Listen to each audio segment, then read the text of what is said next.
Vendredi 4 août 2017, messieurs, dames, bonsoir et bienvenue à ces 19h45 de la télévision Labari.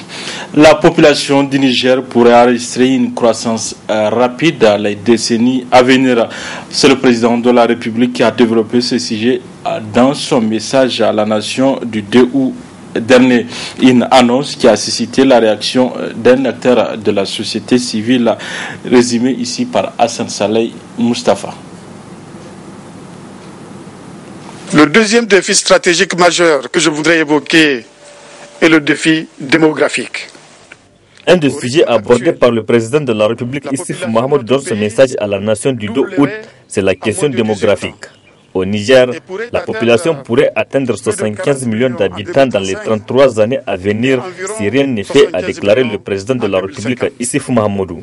Au rythme actuel, la population de notre pays doublerait à moins de 18 ans et pourrait atteindre plus de 40 millions en 2035 et environ 75 millions en 2050.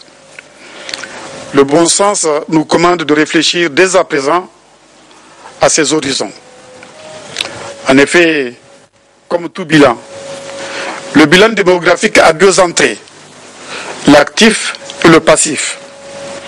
Si nous n'arrivons pas à éduquer, former, soigner notre jeunesse et à lui offrir des opportunités d'emploi, elle sera, avec les personnes admises à faire valoir leur droit à la retraite, un élément du passif du bilan. Dans ce cas, la jeunesse de notre population sera un handicap, pire, une menace à la cohésion sociale et à la prospérité. Une annonce qui n'est pas de l'avis de l'acteur de la société civile nigérienne, El Hadji Salisu Adamou. Revenir sur la question, c'est comme quelque part, comme on le dit, à Anguisse ou Roche. Mais nous pensons, un temps soit peu, quelque part, c'est pas ce qu'il voulait dire par rapport aux propos tenus, parce que la situation démographique, ça veut dire que le professeur Alassane, il y a un hadith qui dit que le professeur Alassane dit ceci: essayez de vous multiplier, essayez d'avoir un nombre plus grand que tout au moins.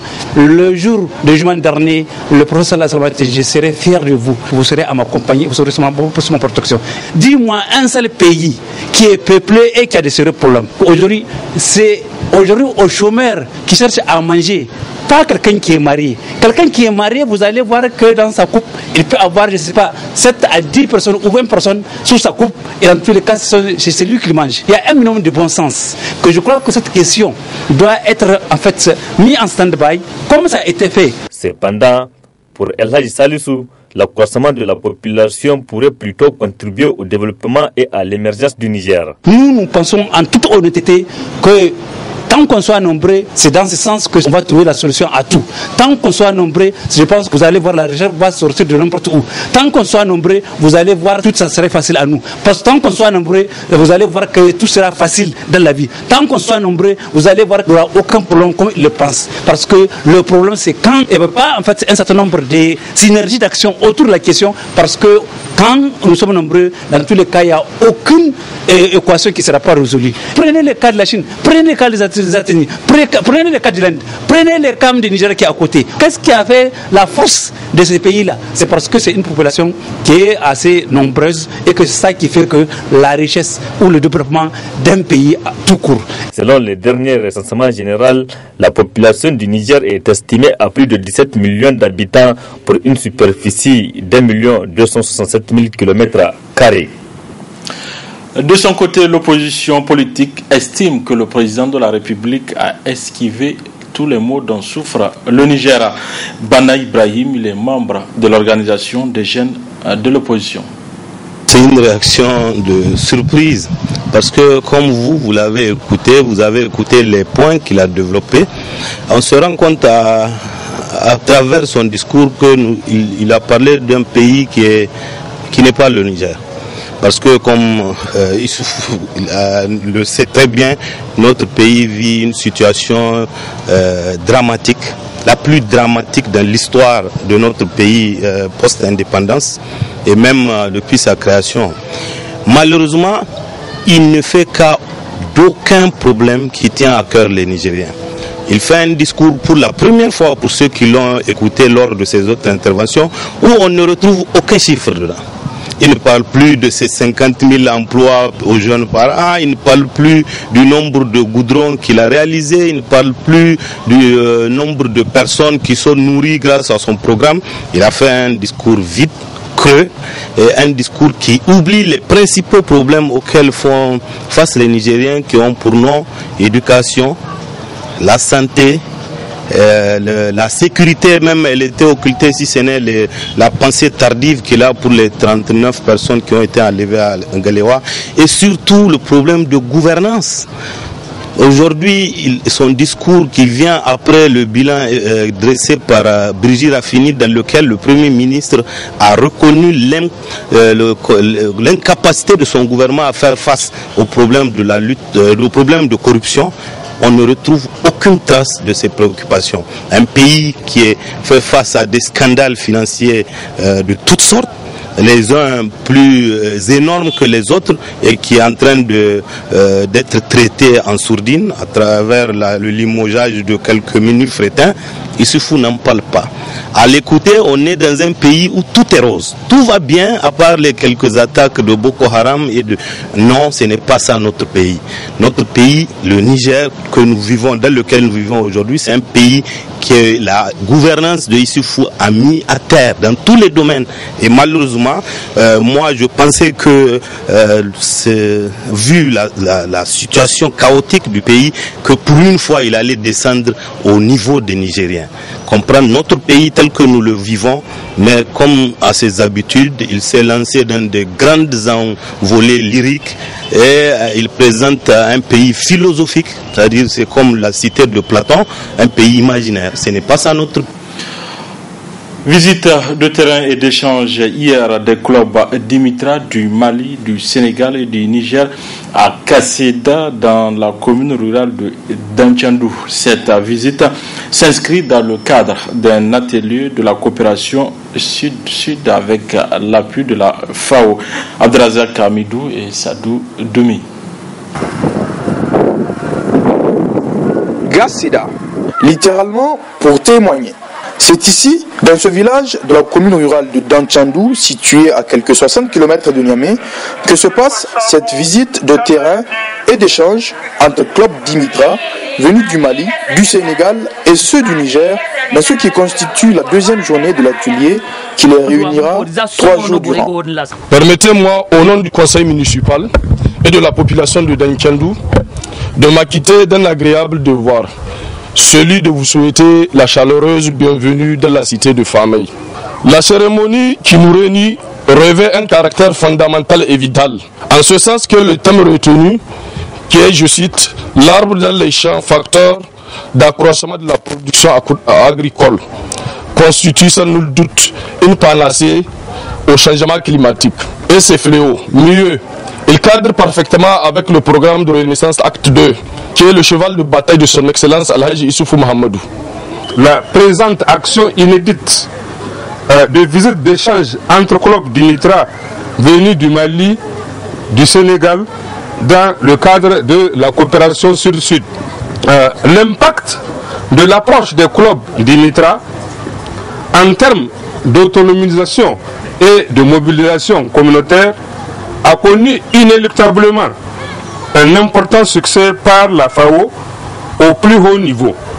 Pour cela, mon département ministériel, tutelle par excellence des ONG et associations, se fera le plaisir de cerner davantage afin de l'inscrire comme stratégie d'implication effective des populations locales dans les projets et programmes de développement. Occasion aussi saisie pour la plantation d'arbres à différents endroits, dont champs et écoles, pour ne citer que cela, en cette fête de l'indépendance et des arbres. Et aujourd'hui, c'est une très belle occasion parce que nous sommes dans le cadre de la coopération sud-sud. Les délégations du Mali et du Sénégal ont l'opportunité de vivre et de voir eux-mêmes la dynamique d'un typique de club Dimitra au Niger. Et donc c'est pour cela, pour commémorer ensemble, tous et toutes ensemble, l'importance de cette initiative. Il faut le rappeler donc que la coopération sud-sud est un domaine de travail travail essentiel pour la FAO et aussi pour la promotion et pour s'assurer la réalisation des objectifs de développement durable. Nous venons du Sénégal, un pays similaire. Nous partageons le même programme qui constitue à mettre en place et à travailler dans le cadre des clubs d'IMITA. Le sentiment qui nous anime aujourd'hui, c'est que cet espace symbolise le Sénégal à l'intérieur du Niger. Nous allons nous-mêmes conseiller et demander à nos frères nigériens d'entretenir très bien les arbres plantés par les Sénégalais qui vont vraiment émerger, mais également cette plaque qui symbolise le Sénégal à l'intérieur du Niger. Ça veut dire que cette coopération sud-sud est vraiment de mise et ça se concrétise et ça se réalise. Nous nous accueillerons très prochainement nos amis du Niger qui auront aussi leur plaque à l'intérieur du Sénégal. C'est 3 août, c'est une journée mémorable pour tous les peuples nigériens. Vraiment, c'est un sentiment de fierté et d'honneur. Un espace réservé pour le Mali, vraiment, c'est quelque chose qui est très réconfortant. Nous sommes très ravis et nous nous sentons comme chez nous. Parce que déjà, quand on a un espace dans un pays frère et ami, donc on se sent comme on a ses choix. Donc vraiment, nous remercions les autorités nigériennes pour avoir pris l'initiative, vraiment, comment de réserver un espace pour le Mali. Et nous osons espérer que l'arbre qu'on a planté sera bien entretenu et que l'année prochaine, dès qu'on sera là, qu'on trouve cet arbre en train de végéter comme souhaité. Une visite rehaussée par la présence de plusieurs autorités, dont le préfet de Kolo ou encore le chef de canton de Danchandou.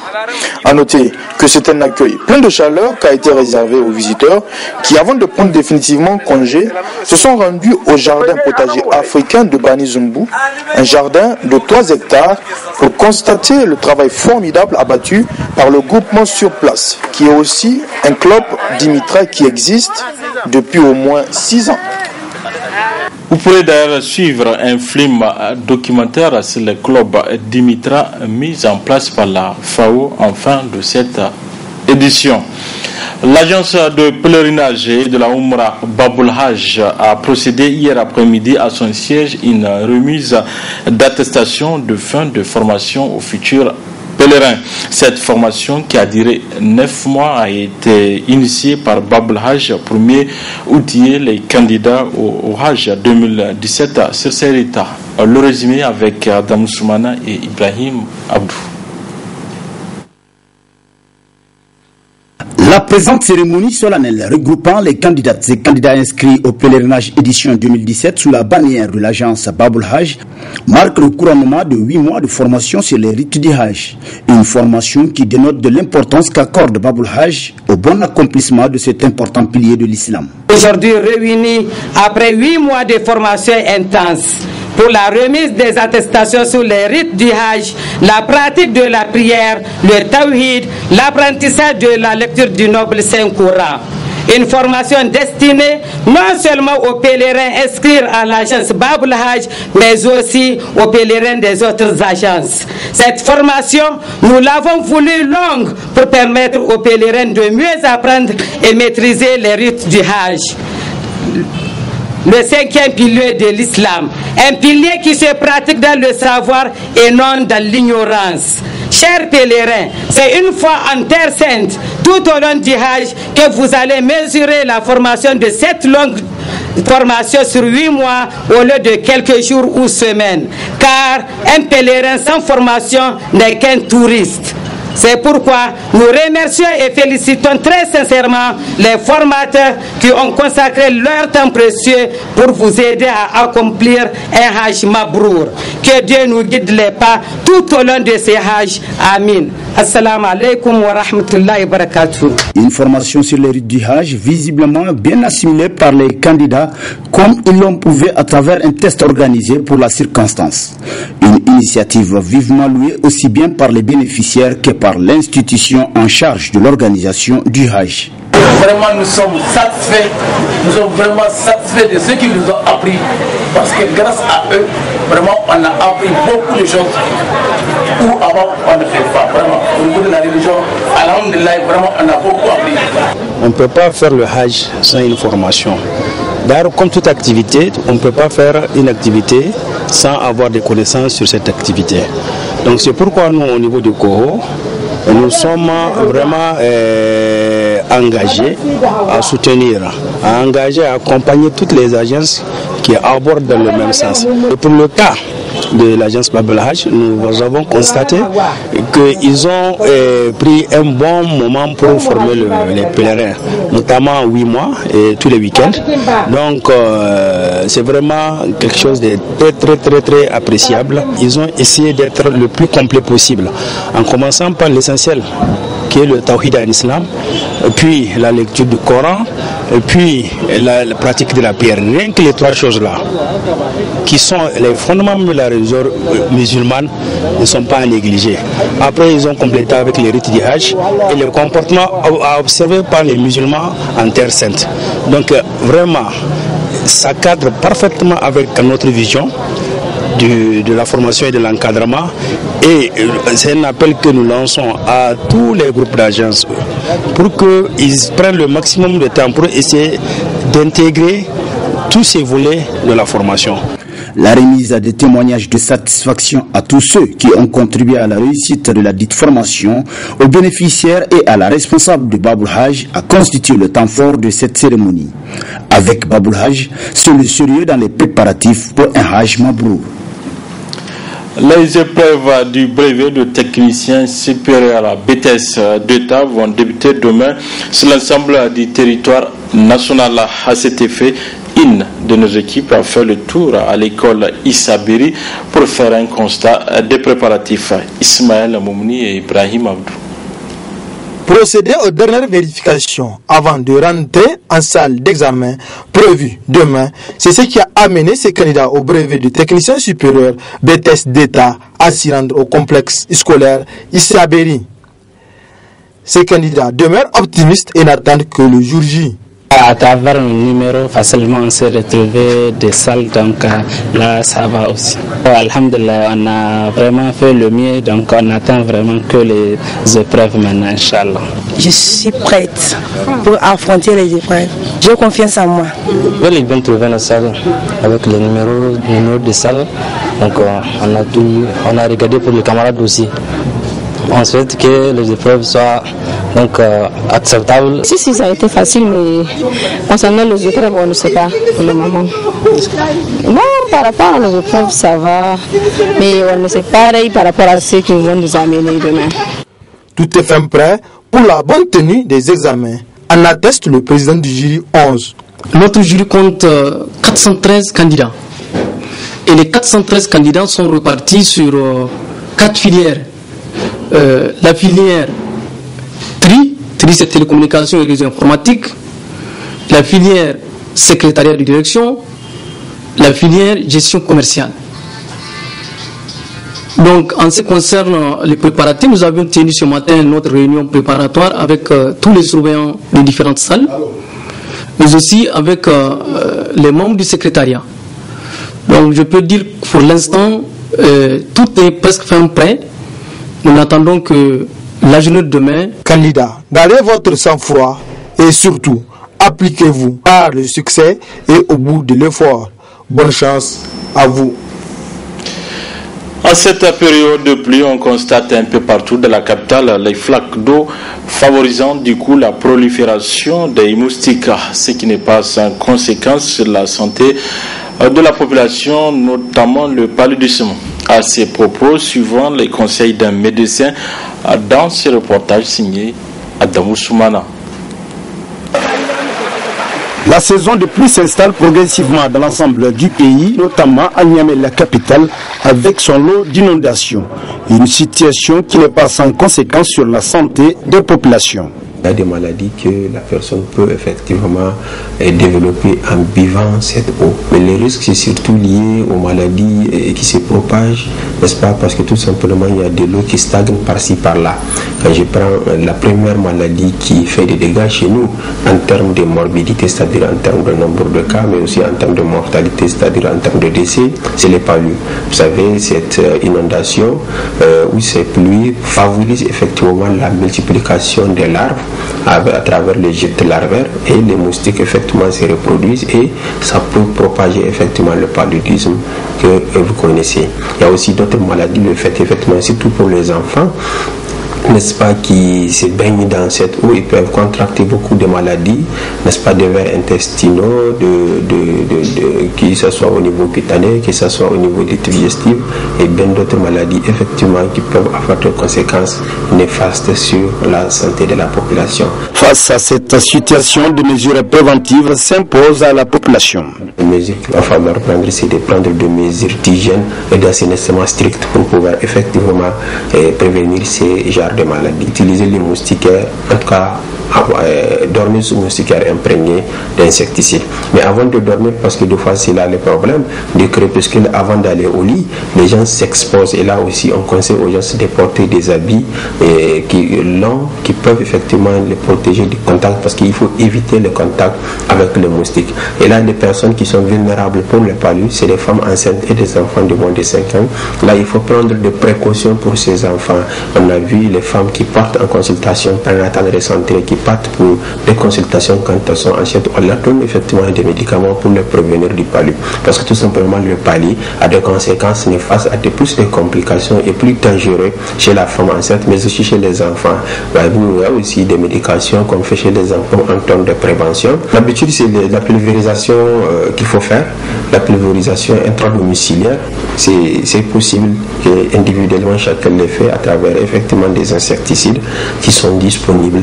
Mais idéalement, c'est des pulvérisations à large échelle, le traitement des gîtes larvaires qui devait être fait pour éviter la multiplication effectivement de ces moustiques. Comme le dit un adage, prévenir vaut mieux que guérir. Alors prenez vos précautions pour éviter les maladies liées à l'eau, notamment pendant la période d'hivernage. Voilà, comme annoncé, place à présent au film documentaire sur les multiples avantages des clubs Dimitra FAO. Très bonne réception à vous.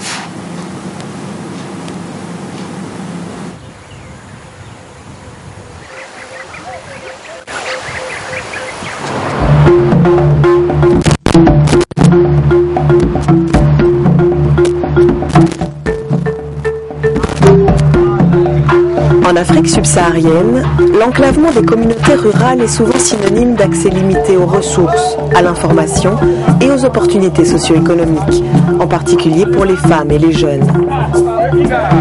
Pour faire face aux défis du développement rural, l'Organisation des Nations Unies pour l'alimentation et l'agriculture, la FAO, a développé une approche unique d'autonomisation et de mobilisation communautaire sensible au genre.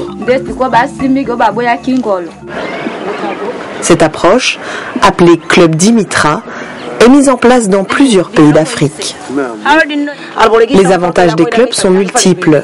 Ils améliorent l'accès à l'information des populations rurales, mais surtout ils renforcent leur capacité d'organisation, de réflexion et d'action, avec une attention particulière pour les plus marginalisés. Depuis 2006, cette approche fortement participative rencontre un vif succès.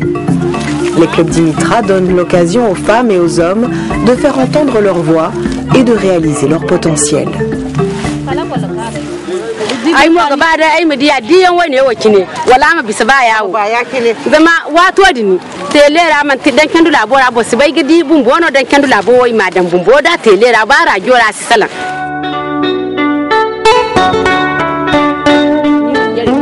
Concrètement, les clubs Dimitra sont des groupes de femmes, d'hommes ou de jeunes qui décident de s'organiser pour agir ensemble sur leur propre milieu.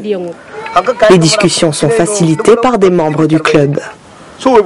Mixtes ou non, ils comptent une trentaine de membres et sont parfois plusieurs dans un même village. Chaque club reçoit une radio solaire et parfois un téléphone portable. Ce sont les seuls objets distribués. Lors des réunions, les clubs identifient des problèmes communs auxquels ils sont confrontés et décident de solutions qu'ils peuvent mettre en œuvre. Ensuite, seuls ou en collaboration avec d'autres acteurs, les clubs passent à l'action. N'importe quel village peut accueillir un club d'écoute. L'essentiel, qu'on puisse échanger avec eux, discuter avec eux pour qu'ils comprennent le sens des clubs d'écoute, la dynamique et qu'ils décident de l'internaliser et de s'en approprier. Donc c'est une volonté personnelle des communautés qui permet de l'installer. La majorité des villages qui acceptent et qui prennent le pas avec nous ont des résultats similaires, même si ce n'est pas le même type de résultats, puisqu'ils ne vivent pas les mêmes problèmes.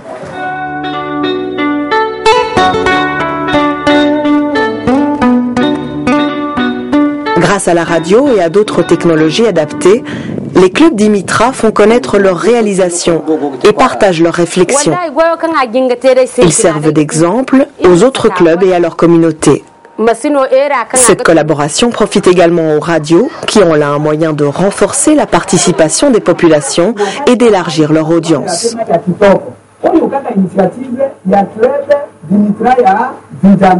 Avec le projet FAO Dimitra, les auditeurs ont droit au chapitre. C'est ainsi parfois ils interviennent, disent qu'ils veulent entendre parler de l'agriculture, de l'élevage, de la pêche, du petit commerce. Et d'autres encore insistent pour qu'on puisse aussi parler de la femme.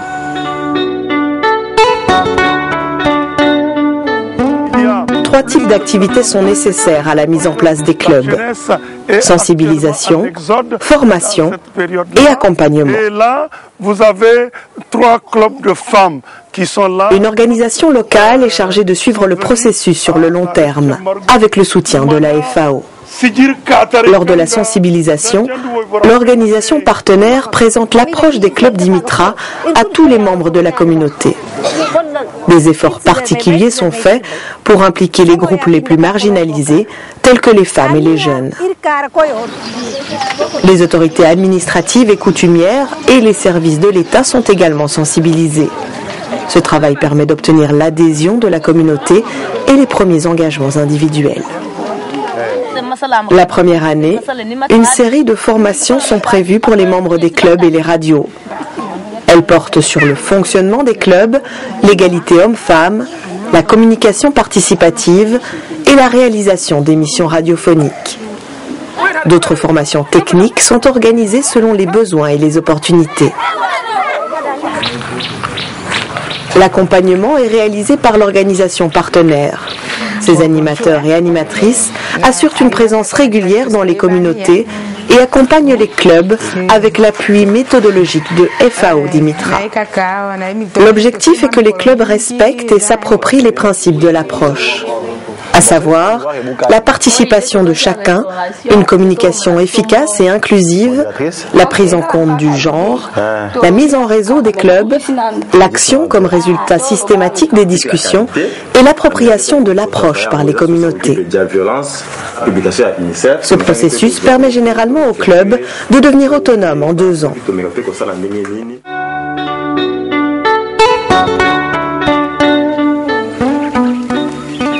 Les membres des clubs et leurs familles améliorent eux-mêmes leurs conditions de vie et celles des communautés. J'ai vu le changement. Parce qu'en tant qu'inspecteur de l'agriculture, quand je passais avant l'installation des clubs, les gens me demandaient des machettes, les gens me demandaient des semences, les gens me demandaient ceci. Mais actuellement, on ne me demande plus rien. Au contraire, on me dit, venez voir ce que nous avons fait. Les clubs Dimitra servent de déclencheurs à des changements de comportement dans de nombreux domaines.